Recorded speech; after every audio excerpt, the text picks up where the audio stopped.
За сайн байцгаана уу. Өнөөдөр харин би нэг хөшүүргийн тухай ярих гэж байна. Одоо 10 жилийн физик та нар үзсэн байгаа. Заримдаа энэ хөшүүргийг Архимедийн хөшүүр гэж нэрлэдэг. За ер нь хөшүүргийн тухай бид нар бол ойлголтыг бол ерөөс арай жоохон өөртөх хэрэгтэй байгаа. Тийм учраас энэ тайлбарыг өгч байгаамаа. За нэгдүгээр жишээлбэл одоо бид нар материал цагийг авч үзье.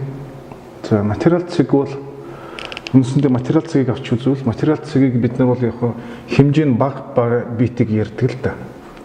Тэгээ хэмжээ нь бага битийг бол материал жишээлбэл нэг юм материал цаг байсан гэж бодъё.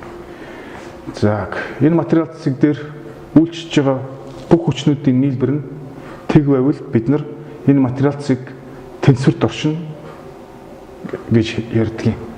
За жишээлбэл одоо би яагаад юм иймэрхүү энэ одоо нэг би ийм газараас ингээд утсаар татчих. Жишээлбэл энэ цагрыг байсан гэж бодъё. Хөнхөн цагрыг бид нэр ингээд утсаар татдаг да. Тэгээд жишээлбэл энд нь одоо жишээлбэл бас ахаад нэг утсаар татчих. Ингээд. Тэгээд энд нь ямар нэг юм нэг ачаа өөрч.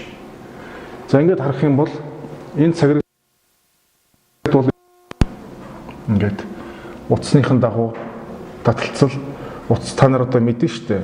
Утас бол зөвхөн хүчийг дамжуулдаг болохоос биш. Яг өөртөө тийм хүч үүсэхгүй тий. Таталцал нь байдаг. За ингээд энэ ингээд утасны бас нэг таталцал байна.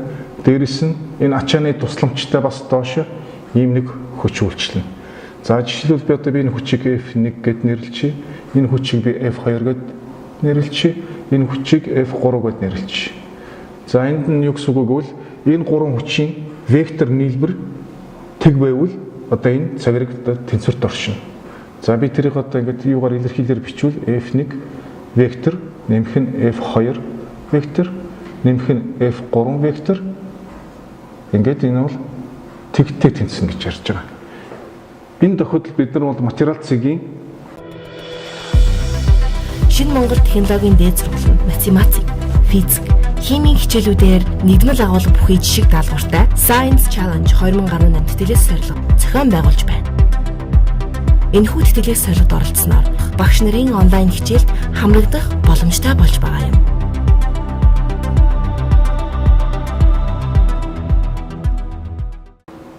Юуны тухай ярьж байгаа. Тэнцвэр материал цагийг тэнцвэрт орчино гэж ярьж байгаа. За материал цагийн хувьд бол иймэрхүү байгаа. Одоо бид нар энэ цаграг дээр бол ерөөсөө юу үйлчилж байгаа шүү дээ. Энэ гурван хүч үйлчилж байгаа. Тэгэд бид нар бол хүч бол цаграгт үйлчилж байгаа. Тийм болохоор энд бол үндсэндээ бид нар бол цаграгийг авч үзэж байгаа байхгүй. Тэгээд цаграг дээр тогтож байгаа хүчний тэнцвэрийн тухай ярьж байгаа. Тийм учраас яг одоо үндсэндээ өөрөөр хэлэх юм бол одоо зохиолын гол баатар нь одоо манай цаграг байхгүй. Тэгээд цаграгт үйлчилсэн хүчнийд тухай дараа нь ярьж байгаа. Энийг бас ялгах хэрэгтэй байгаа юм тийм. За тийм болохоор одоо векторыг одоо юу нэмж хасах ямар нэгэн тоогоор үржүүлэх үүдлийг та нар одоо 10 жилд үзсэн байгаа. Геометри хичээлээр үзнэ. Эсвэл одоо физикийн хичээлээр бас давхар үзнэ. За энийг бол та нар одоо үзсэн байгаа гэж ойлгоно. Хэрвээ үзээгүй байсан бол та нар зүгээр одоо амьдрал дээр ингээд мэдэн штэ. 2-3 талаас нь татаад ингээд хөдлөнгөө байлгахын тулд тэгвэл татсан хүчнүүдийн юу ч гэсэн нэг нийлбэр нь тэгтэй болдгоо гэж та нар зөнгөөрөө мэдэрч явж байгаа. За нэг иймэрхүү асуудал байна. За материал цаг ярьсан байж байгаа. За хэрвээ бит одоо сунамга одоо тийм сонсон хэлбэртэй байвал юу болох вэ гэж байгаа байхгүй. Сонсон хэлбэртэй байвал тэн дээр чинь бит маань одоо маш олон материал цагаас бүрдсэн байж байгаа байхгүй. Ингээд чил одоо би ингээд саваг аваад байгаа. Бид нар заримдаа барилгын ангид одоо энийг чинь хүмүүс дамнуур гэж ярьдаг. За энэ саваа ингээд байсан байна.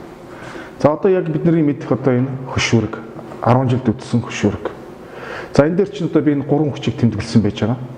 За нэг талаас нь нэг F1 хүчийг үйлчилж гэж бодъё. Нөгөө талаас нь жишээлбэл F2 хүч үйлчилсэн байгаа.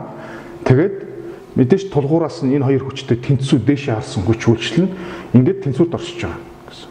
За энийг бид нар бол ерөөсөө маш сайн мэднэ. За тэгээд тэн дээр нь одоо ямар дүрэн байдаггүй л бид нар одоо мэдчихэж байгаа. Одоо жишээлбэл энэний урт нь одоо L1 одоо манай энэ дээр 3-аар зурагдсан байна. Одоо L1. За энэ урт нь одоо би L1 тэнцүү 3. Энэ бол L2 тэнцүү хэд байна? 2 байна уу тий? За ингээд энэ хүчийг тэгвэл одоо юу болж таарах нь? Энэ хоёр жишээлбэл би нэг одоо энэ хүчийг төлөөлөөд энэ хэрчим тавьдсан байгаа хгүй. Тэгэд энэ хүчийг төлөөлөөд жишээлбэл би энэ F1 хүчийг одоо хэд гэсэн байх вэ? 3-ыг үржих нь 2, жишээлбэл 2 ньютон гэдэг чинь. Энийг 2 ньютон. Энэ хүчийг тэгвэл 3 ньютон. За ингээд бидний мэддэг юугаар бол тэнцвэрийн нөхцлөөр бол F1-ийг үржих нь L1, тэнцүү F2-ыг үржих нь L2.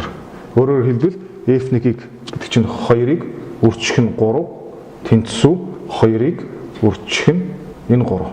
За ингээд уучлаарай. За байрын сольчинд.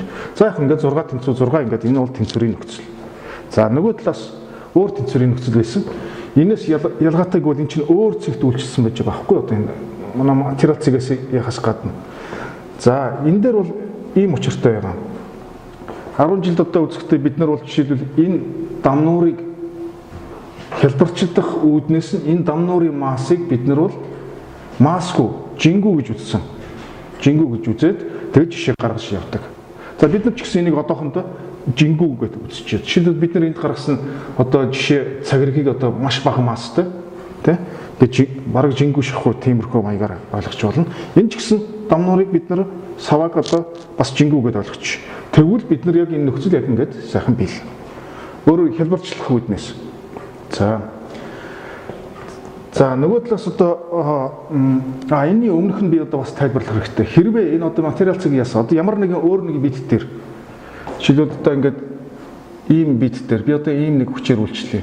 Яг хоёулаа адилхан. Нэг нь F1 гэхдээ өөр цэг дээр одоо үйлчилсэн байгаа. Энэ бол F2.